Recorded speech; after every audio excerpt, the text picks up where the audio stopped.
So at this time, we have been able to confirm that we do have 19 souls.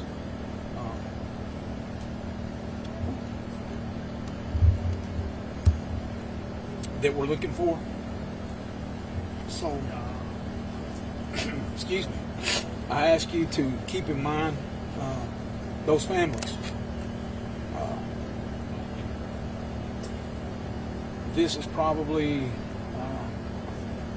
one of the most devastating sights, I think. Sheriff Kraft and I was talking about. It's probably been one of the most devastating situations that I've been on in my career. As far as the scene goes, we do feel that the scene is secure. We have ATF, FBI that are handling the scene as far as the investigative part, trying to figure out and recreate or figure out what actually happened to cause this. Do I see a short-term explanation? No. Do I see us being here for many days? Yes, I do see that. We've got we've got the bomb squad from Metro Bomb Squad here. I don't really want to get in to start naming all the agencies. I'm scared I'll miss somebody. We've got TBI, Bomb and Arson here. They're all working together. It's one of the things that I'm very happy to see is all of these agencies. It's not just one, but we've come together and we're making the very best team effort that we can to move forward.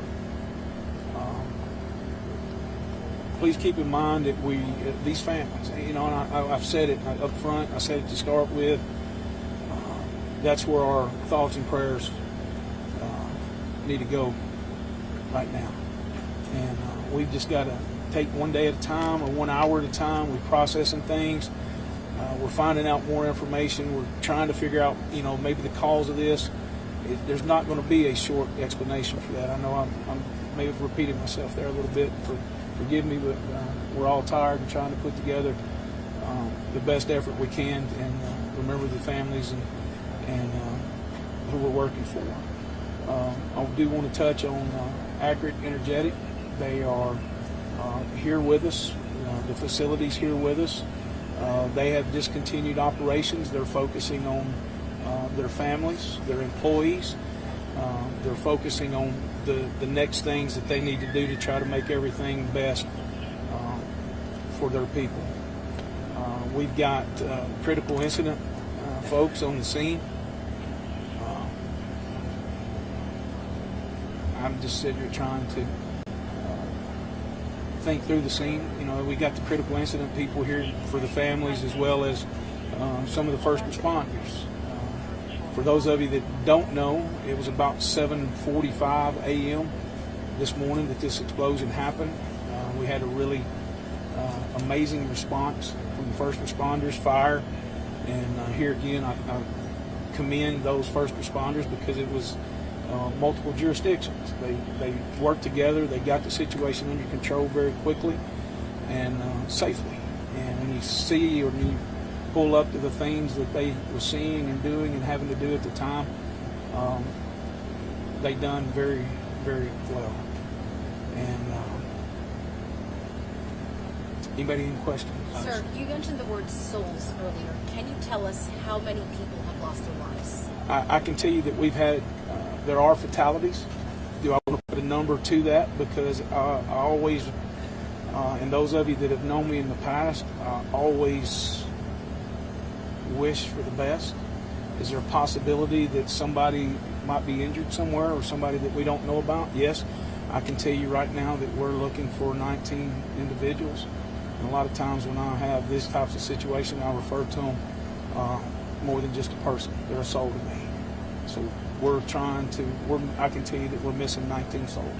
Sheriff, I was wondering how many people were working at the time and how many people were taken to the hospital. I don't think there was, I think 4 to 5 individuals that was taken, maybe even by POV. I can't talk about the ambulance part of that. And forgive me for some of those early questions and not being able to answer them.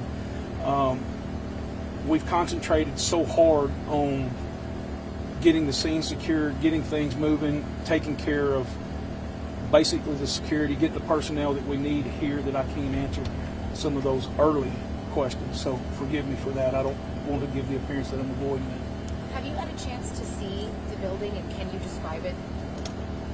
Can I describe the building? There's nothing to describe. It's gone. It's again, it's the most devastating scene that I've seen in my career. Sheriff, do you know what kind of work they did in that building specifically? I do not, ma'am. I do not. I'm not familiar with the day-to-day operations of that. I see a lot of family members, they're waiting. Are they waiting for confirmation about if their family member is missing, or what communication are you having with them right now? We have communicated with the family. We've done it twice. We wanted to get some solid information because we were sliding a little bit in information that we were receiving and from past experience from the flood and those kind of things, that we wanted to make sure that we had the information, the correct information that we needed to talk with. So yes, we have spoke with families. Again, Accurate Energetics is taking care of those families and trying to do everything that we can to comfort them and get them the information as quick as we have. I know it's early in the investigation, but does it appear it's accidental or intentional? Can't answer that. And it's something, that's a good question. And the reason I say that's a good question, in law enforcement, we have one opportunity. And that's the reason why you see a lot of things that we have to do in law enforcement. We have to make the worst assumption. We have to make that and prove it away that it is an accident. So we only have one chance at the evidence. We only have one thing or one chance to be able to do the things that we need to do. And we're going to be slow, methodical, and diligent and do everything that we can to make sure this is what it is. And there again, we're working for those families and those people that were in that building to make sure we get, if they deserve justice, we want to be in a situation that we get them justice. And that's how we have to approach these situations. Okay, and there was another report that there was a destructive explosion in 2014 in the same building that was operated by Rio Ammunition. Can you confirm that and tell me if there's some kind of trend going on here? Rio was on the facility. That did happen here. I was here during that time. I don't believe that it was at that current facility at all. Yes, ma'am. You have a question. That was my question, is do you have any information about a previous explosion at this facility? Well, see, you have to remember, this is a huge compound, and there's a couple of different businesses that may operate within this facility. So I don't want to get into too much to the operation of the facility because they are a very delicate operation, and we have to maintain that. Sheriff, I had heard some comments earlier about fallout outside the campus area from the blast early on. Yes, sir. Is that something you can confirm? There may be some debris that went over the fence. I don't think that we're too far from one of the property lines, and there may be some debris that's on another property here. You said the scene was secure. Does that mean it's stable and first responders have any other accesses? It means that the scene is stable. The ATF and the FBI are on that. They are methodically moving through the location of the explosion. Sheriff, I'm not sure if you know this, but was at 7:45 was the plant up and running, or were people just arriving for work? Do you have any idea? I believe the plant was up and running. Last question. Have you been able to speak to any families directly, and if so, what are you telling those families? We have spoke with the families directly, and we told them that we're going to be very transparent with them and get them the information and try to answer every question that they have the best we can. It's again, it's going to be a very slow process. Sheriff Kraft, you want to? Did the department state that they called you guys or calling you? How did that work? Because I saw a lot of people, a lot of different departments. May I ask you a favor? Would you repeat that louder, please? A lot of different departments that showed up here. Did you guys contact them, or did they contact you? We contacted him. I think Sheriff Kraft and I both got information about this very quickly. I don't mind telling you from the prior experiences here with the Rio and the questions that y'all had, I immediately picked up the phone and called Commissioner Long, and I said, this is what I've got, this is where I'm going, because we are in a bad cell range, we are in a bad location, and Commissioner and I are personal friends, and he helped me get the agencies here that we needed, and rapidly. So that was one of the things that I'm very thankful to him for that, and that relationship as well. All right, last question. I think I might have said that. Anybody? Well, Sheriff, I'm curious. I mean, after Waverly, I mean, another tragedy. I mean, just you talked about at the beginning, but just how are you feeling? I mean, how's the community doing after another tragedy like this? My friend, I can't answer that, and forgive me for saying that. I can't answer that right now because he and I and the people from this facility, Mr. Stinson, we've concentrated so much on what is here right now and getting this stable, secure, and taking care of the people here that I hadn't been able to have any kind of feedback from the community. So I'm sure that I'll start hearing some things. We'll start interacting with things as time goes through this. And again, this is not going to be, we're going to close this up tonight. It will probably be here 3 or 4 days from now, 5 days from now. It wouldn't surprise me at all if we're here next week. But we're just, again, we got to go slow, methodical. So forgive me, I don't mean to avoid that question, but we just can't, I can't answer it right now because I don't know. I do have one more question. I know you were kind of being really sympathetic towards the souls that were lost. I am wondering if eventually you are going to let us know how many people have perished. Yes, ma'am. We will confirm that. And like I can say right now, the list that we have right now, we are missing 19 souls. But we're not confirming that some of them are just missing. You can't confirm which ones have actually been accounted for. I could not tell you who's been accounted What are the next steps for you? for. Good question.